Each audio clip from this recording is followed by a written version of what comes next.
নমস্কার সকলকে, আশা করি সকলে ভালো আছেন, আমরাও ভালো আছি। আজকে আপনাদের সাথে সম্পূর্ণ তেল ছাড়া একটা চিকেনের রেসিপি শেয়ার করব।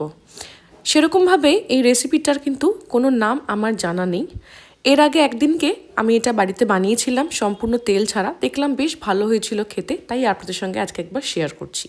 সবার প্রথমে দুটো মাঝারি সাইজের পেঁয়াজকে ডুমো ডুমো করে কেটে দুটো কাঁচা লঙ্কার সাথে একটু সেদ্ধ করে নেব।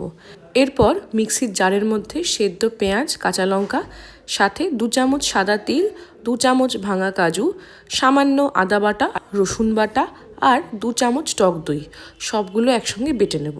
এরপরে যেই পাত্রে রান্না করব তার মধ্যে নিয়ে নিলাম 300 গ্রাম উইথ বোন চিকেন। তার মধ্যে পুরো মশলাটা দিয়ে দিলাম, দেবো স্বাদ মতো নুন, সামান্য গোলমরিচের গুঁড়ো, আর যেহেতু টক দই দিয়েছি তার জন্য সামান্য ব্রাউন সুগার। খুব ভালো করে মিশিয়ে নিয়ে আধ ঘন্টা রেখে দেবো। আধ ঘন্টা পর চিকেনটা রান্না করব লো টু মিডিয়াম ফ্লেমে। ঢাকা দিয়ে আগে চিকেনটাকে সেদ্ধ করব। 5 থেকে 7 মিনিট পর ঢাকা খুলে হাতা দিয়ে একবার নাড়াচাড়া করে আবার ঢাকাটা দিয়ে দেবো। এর মধ্যে কিন্তু আর কোনো রকম মশলা আমি দেব না। এরপর মশলাটা কষা হয়ে গেলে এবং চিকেনটা সেদ্ধ হয়ে গেলে তখন ঢাকা খুলে এর মধ্যে দিয়ে দেবো মিক্সির বাটি ধোয়া জল আর সামান্য গরম জল। ওপর থেকে দিয়ে দেবো 3-4টে কাঁচা লঙ্কা, আর কিন্তু ঢাকা দেবো না। এবার গ্রেভিটা ফুটতে দেবো। যখন গ্রেভিটা ঘন হয়ে আসবে ওপর থেকে দিয়ে দেবো সামান্য কাসুরি মেথি। তাহলেই রেডি হয়ে যাবে আজকের চিকেন।